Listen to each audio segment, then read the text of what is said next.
In continuation of the video that I had made before, I wanted to talk about something that was on my mind that I think is important to share quickly, and it pertains to this symbol here, the cross symbol that I made.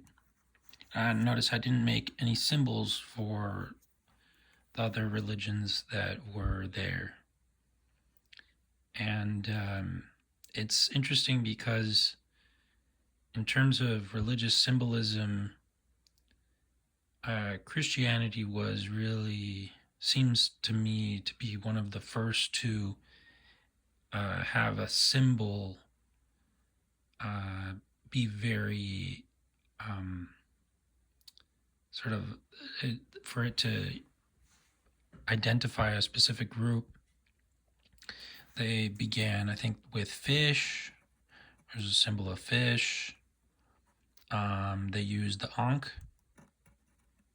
And Baba Heru teaches that the Ankh is a much more ancient symbol, and because there were already a lot of Jewish people living in the Nile, and so when Christianity spread, as it spread everywhere in north, south, east, west, it spread south to the Jewish communities in the Nile.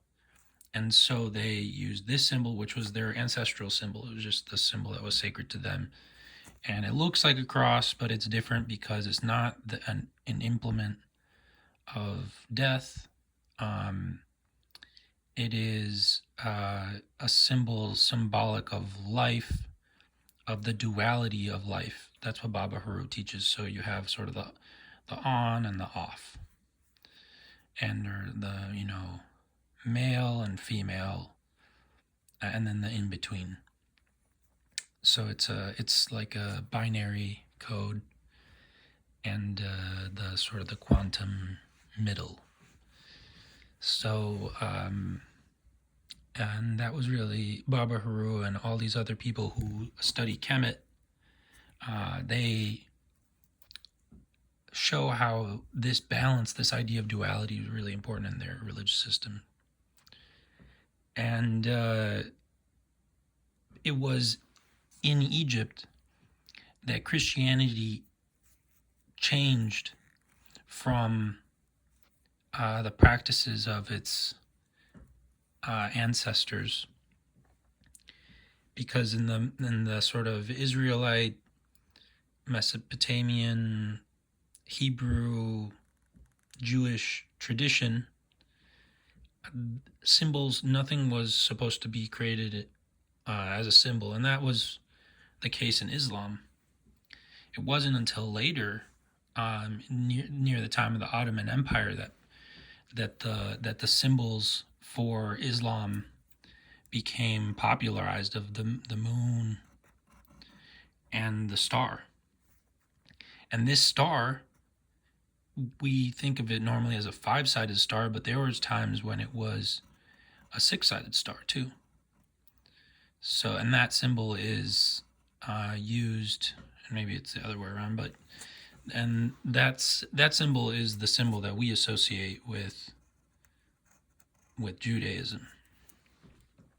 So, but this symbol really popularized later on, and some mosques you'll go to, they don't have a moon on the top of their minarets. They don't have anything.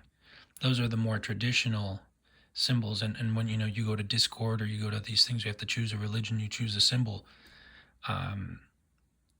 Islam really isn't supposed to have a symbol in theory.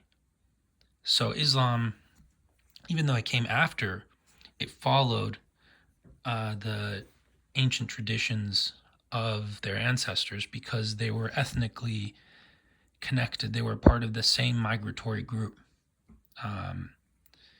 Whereas the Christian people, they proselytized to foreigners and spread that wisdom, which is an important wisdom.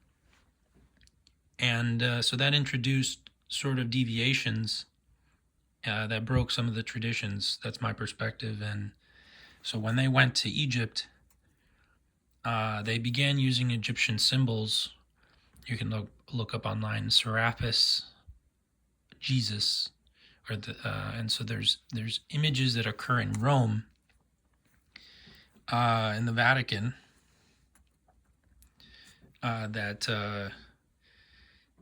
are very similar to the imagery that people find in Egypt, because a lot of the monasteries that I saw a map in a book that showed all the first monasteries started in Egypt and went to Europe. And so that's where a lot of the symbolism sort of deviated. And that's just the nature of the language in Kemet. It was symbolic. People say symptomatic too. It was pictographic. It was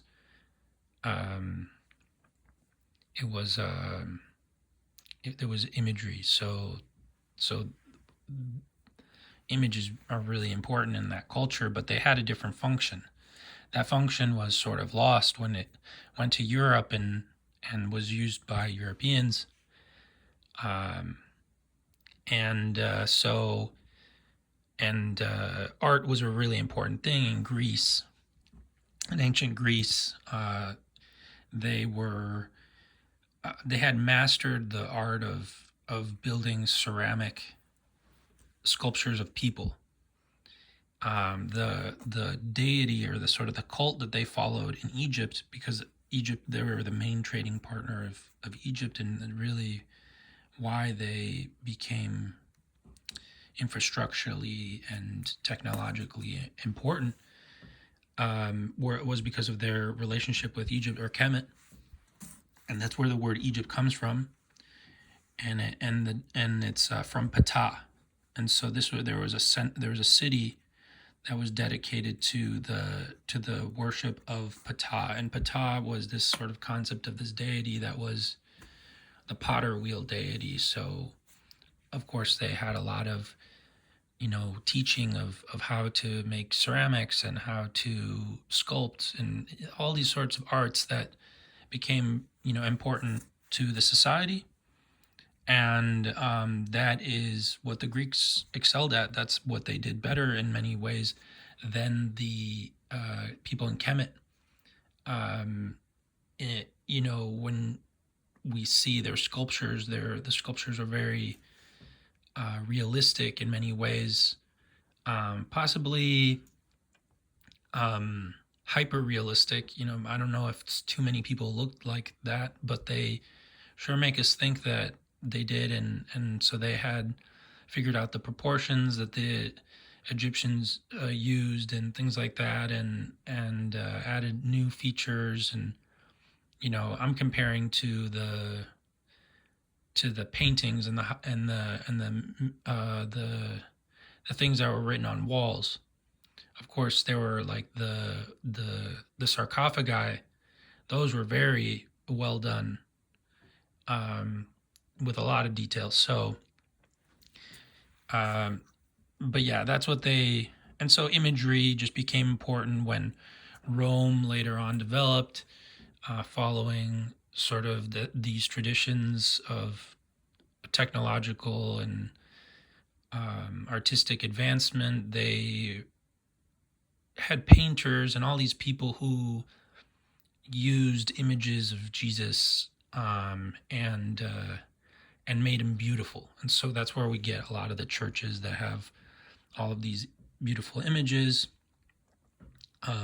Think of like Leonardo da Vinci and people like that. They were just continuing these artistic traditions. And then much later, we have the Reformation, when the Germanic people, who were sort of had been excluded by the Roman Empire, but included in the military, and then eventually in the royalty, in order to control those foreign lands. Eventually, the Bible, had to be translated, and they didn't like that, and so there's a schism, and that created the Reformation. And the Counter-Reformation, I was taught that the Counter-Reformation caused that churches in places like Austria and Hungary were much more symbolic, more ritual based. These traditions are the traditions that later went to Spain and then later to Latin America through the Catholic Church.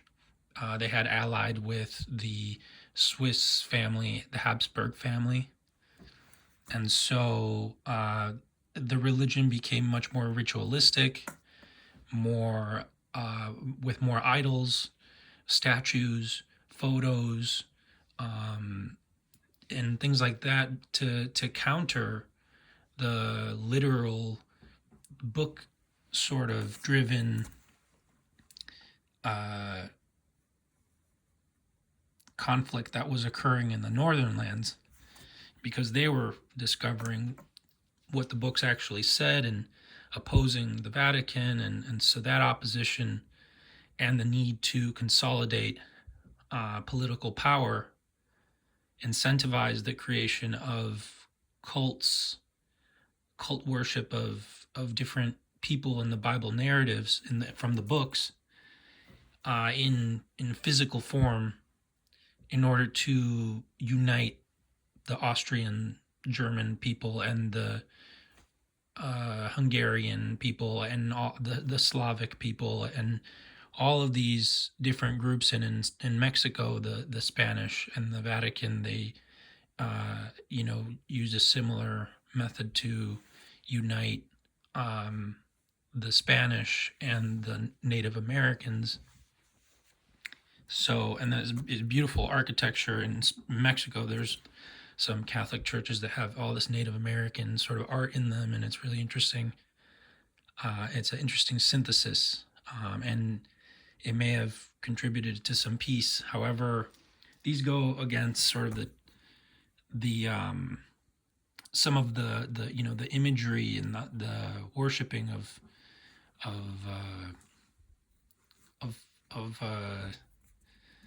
just of like objects and things like that, go against some of the traditions that are ancestral to this system. And we also see in Judaism, like Islam, they also did not use symbolism. And this symbol appeared in Europe prior to the 1800s. This symbol was associated with alchemy. So it had an alchemical symbol, alchemical meaning of the union of two opposites. And so that's what many people thought for a long time. In Germany, it was the brewer's star. The tradition of brewing in Germany and in the Germanic countries was very ancient, and the Christian monks standardized it for health reasons. So then that's, the cleanliness laws of brewing were created, and that came with, different brewing guilds, and this was sort of the symbol of those organizations. And in the temples, in the Jewish temples in Europe, they also had this symbol as a decoration. And then the Zionist movement chose this symbol, which was prominent in the temples, as their symbol, and then that became popularized with the effort to take people to Palestine, and it became the symbol that the Nazis also used against them. And so that's one of the dangers with all these symbols, is that when one of these groups becomes, or any group becomes a persecuted group, that symbols are one way to identify them, because in many cases these people weren't that physically different from appearance-wise from the people around them, and so that's why they needed to use symbols to distinguish them, and in a bad way, in a way that put them in harm's way. And so this symbol could have potentially some negative connotations. And it, of course, symbols like the swastika, those have become forbidden because of the crimes that the the Nazis did, because of the hate, the rhetoric, the laws, the violence, and so we need to be clear about that hateful symbols like the swastika and things like that. They their meaning has changed in a way that causes conflict, and so we have to be careful with those. And so that's important to mention. I learned from Zev Barkan at the Star of David blogspot blog, uh, is that this symbol, the origin of it is a lily. So if you look at a lily flower, that's the way they look, and that symbol is actually a symbol that was very important in the lily flower. It was really important in Kemet. So this is a symbol that really goes back way further than Zionism or the synagogues. However, my my belief is that none of these symbols are really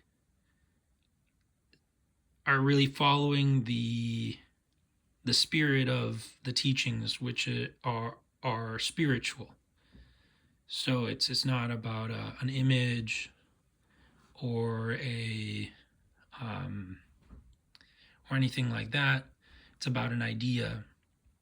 But of course, all of our languages are images, and I have to draw an image to explain things. So I think what they were trying to do is preserve the wisdom that God or Allah is everywhere, not confined to a specific object, not confined to a specific place, and that they created houses, like a house. That's what they called it. The temples were just a house for its worship.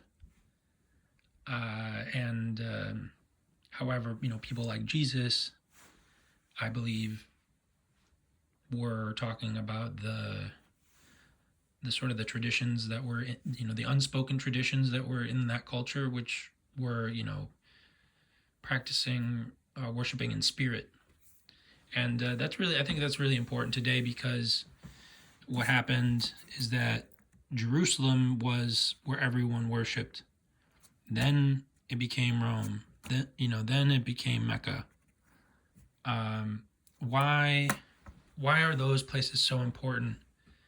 If we believe, the things we believe, why are only religious places important? Why are our own lives not important?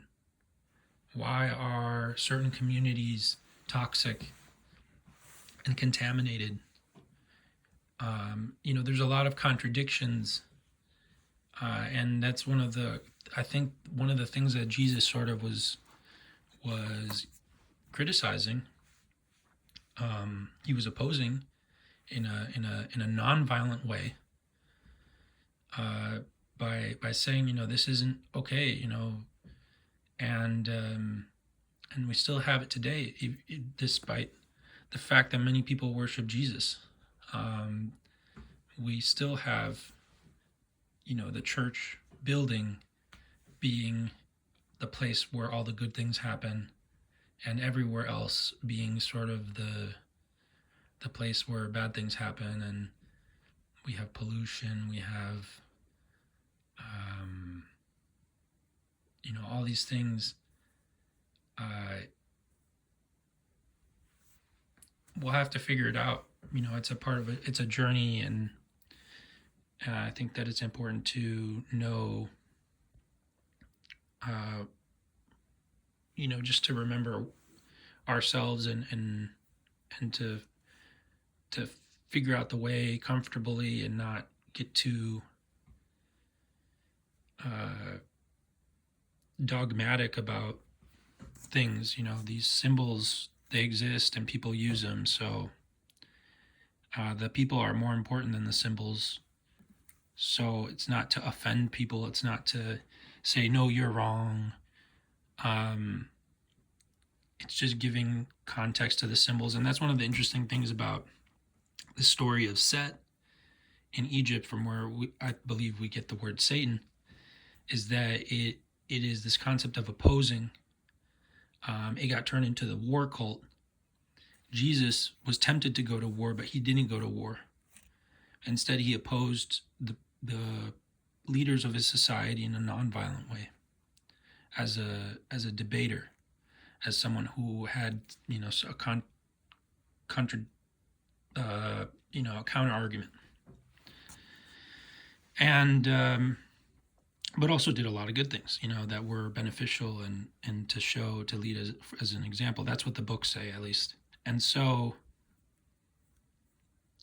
if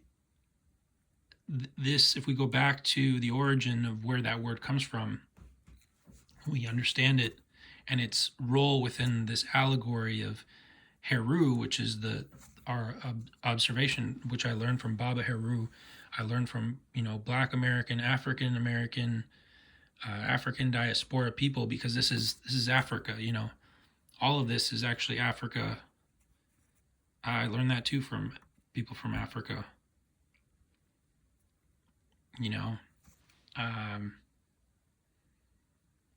The Germanic people in Spain were, when they converted to Christianity, they were following a African form of Christianity that was based in Alexandria. So Africa is the place where a lot happened, and the meaning of this word, I believe, has another meaning which hasn't been said yet, which also means to analyze something. And if you look at the Greek meaning of the word analyze, it's to break something down, to understand something, to break it down, to understand it. And so there's some writings in these other books in Islam about people coming and breaking the cross. And so I think that's interesting, because physically breaking objects, like many people have done in Christianity against the Mayans and all these Native American people, or Islam against Buddha statues and things like that, and there's stories in the Torah too of what the Israelites did, and these are destructive, physically destructive events that don't necessarily have to take place in the end, because they can form an injustice. Another form of destruction is to change the way we interpret things by using them. And so, for example, this coin that I got in the mail, or medallion, kind of is interesting, because here there's crosses in between words. And so imagine if you had a PowerPoint presentation and you used a cross in between words as as some sort of text-based divider, or you flipped it upside down, and then now you have an upside down cross for something that's decreasing in value, and then an upright cross that's increasing value. These are ways to change the meaning, the way that we interpret religious symbols in a non-violent way, and that achieve sort of a way to promote the values that the ancient people of these religions valued. And you can see that in the history of Christianity, there has been many crosses. There's this cross, which is anatomically makes sense. The Jehovah's Witnesses don't use crosses because the Greek text says stauros, which in Greek means a stake in all other instances in Greek literature. There's also other words that mean wood and things like that. So, but it probably looks something like this. I mean, all together at the end, when Jesus had to, because they also had a plaque on there somewhere. So, and he had to put his arms around somewhere. So, it was probably something like this all together. And then, but then you have like these Greek, there's many names for it. They call it the Greek cross, which that's not really drawn to proportion, but it's square. And this is a symbol that was really popular in France and in Germany. They added then a little flair to it. That's the Maltese, the French, the Iron Cross, the Pate Cross. The militaries, they used the cross like this. Kind of looks like someone's veins popping out of their head. And think about it militarily. If you have a cross, any sort of cross symbol, whether it be a swastika or a sun wheel or anything like that has a different origin, it's really not very strategic, because that's something that somebody could use as a target. And so, and also Jesus didn't go to war. So, but people don't think about these things. So because of war causes confusion. That's what war means. War is confusion. And so, let's see what else. You have different forms of crosses. The upside down cross was said to be really bad and demonic. However, that was used by Peter. So a lot of the symbolism that we now associate with Satanism is just because of, there are people from the United States that take symbols from Europe and reinterpret their meaning. In Europe, these symbols were all religious symbols. The pentagram, upside down, upright, were used in religion. Because of sacred geometry, all symbols are forms of creation. And there's just many different types of crosses, and we can look at them all on the internet. Another thing about the moon symbol in Islam is some people will say, you go on the internet, you'll find people say that they worship the moon or a moon god. That information is ironic and incorrect, because it's ironic because people, because they're afraid of Islam, they don't understand its connection to all the Abrahamic religions. They will say that it is moon worship because they see a lot of moons. However, they won't look at their own religion and sort of wonder, are we worshiping the cross? Like, are we, and some people do, we think of like the movie Dracula and things like that. We have these ideas that like if people don't like crosses, they're possessed or something. So we definitely have a little bit of that. And but the moon is just an important object in the sky. People have venerated it for since we could learn to draw. And in Mesopotamia, they would build temples to it like they did in other parts of the world.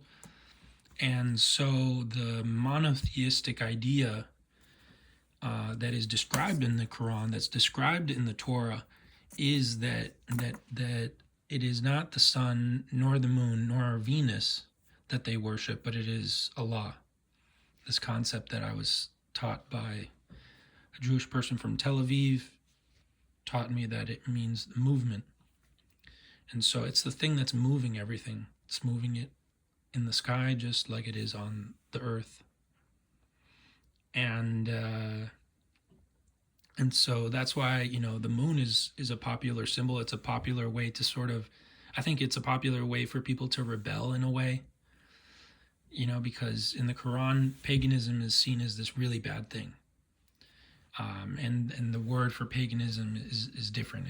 It's a word that means association, to associate a partner. And so it creates this sort of similar situation with Christianity of, people opposing, the popular narrative, by doing things, they want to, oppose.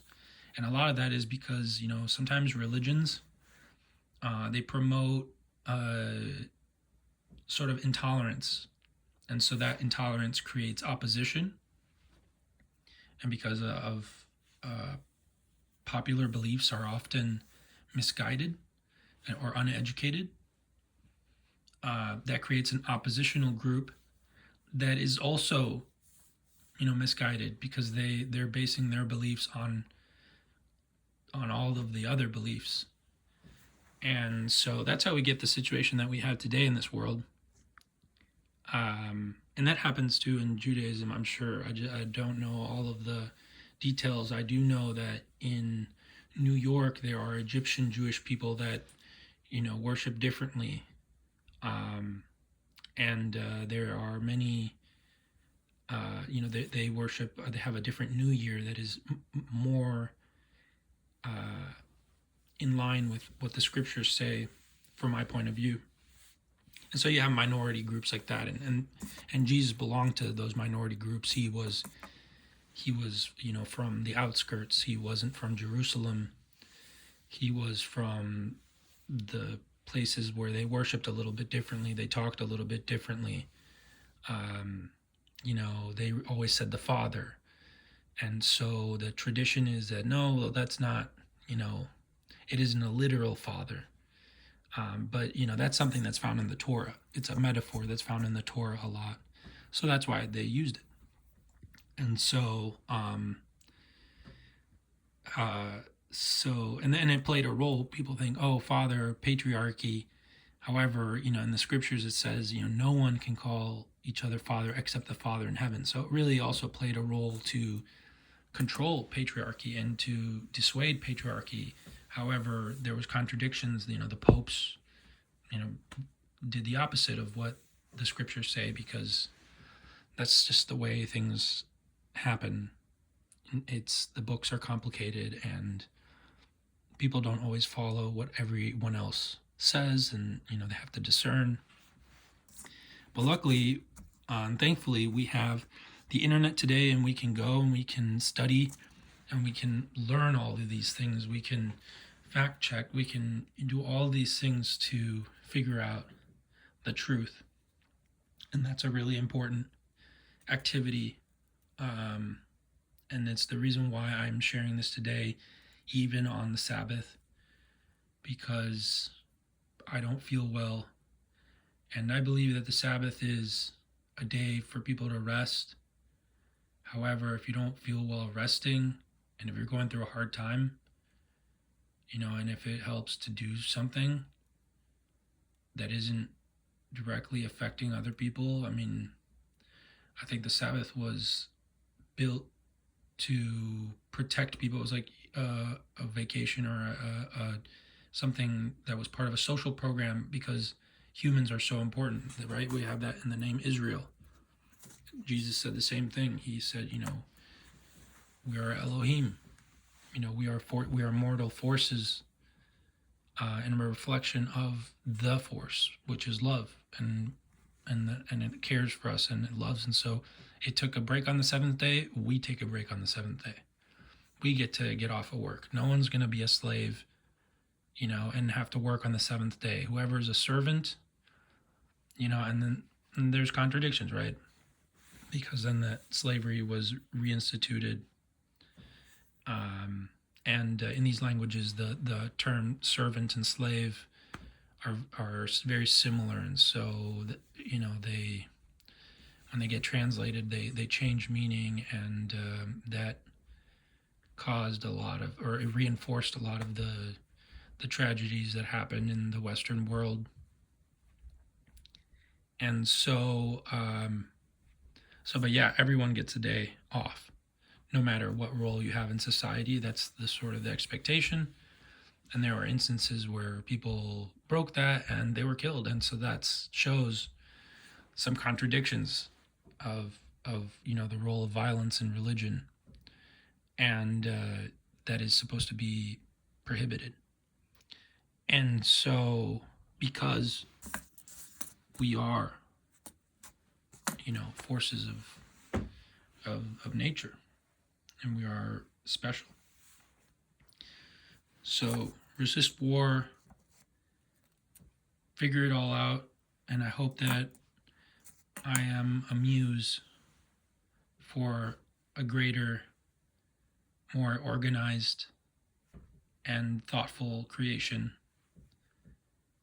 Peace. Peace be upon you.